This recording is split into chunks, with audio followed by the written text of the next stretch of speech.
10 দলের কাছে আজকে বাংলাদেশে আজকে দাঁড়িপাল্লা শুধু আজকে জামাতে ইসলামের প্রতীক নয়, সিলন টি রপ্তানিতে শীর্ষে। এই প্রতীকী চাকমা ভাইদের, এই প্রতীকী হিন্দু ভাইদের, এই প্রতীকী ত্রিপুরা ভাইদের, এই প্রতীকী সারা বাংলাদেশের সকল মানুষের প্রতীক হয়েছে।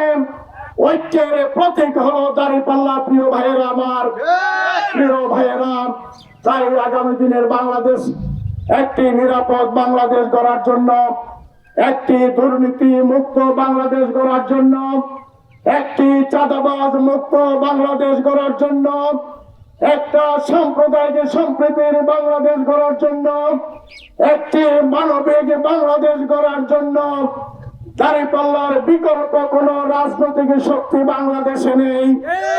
প্রিয় ভাইয়েরা আমার, আমাদের নেতারা শহীদ মাওলানা মতিউর রহমান নিজামী, শহীদ আলী হাসান মোহাম্মদ মুজাহিদ, শহীদ দেলোয়ার হোসেন সাইদি, তারা দীর্ঘ সময় বাংলাদেশের রাজনীতি করে গিয়েছেন, রাষ্ট্রের অনেক গুরুত্বপূর্ণ দায়িত্ব পালন করেছেন, কিন্তু রাষ্ট্রের একটি টাকাও তারা লুটপাট করেন নাই। প্রিয় ভাইয়েরা আমার, আমি বলতে চাই, আগামী দিনে যদি আপনারা আমাকে নির্বাচিত করেন, তাদের উত্তরসূরি হিসাবে খাগড়াছড়ির উন্নয়নের জন্য যত টাকা বাজেট হিসাবে আসবে, প্রতিটি টাকার হিসাবে খাগড়াছড়ির জনগণের সামনে আমি উপস্থাপন করব। প্রিয় ভাইয়েরা আমার,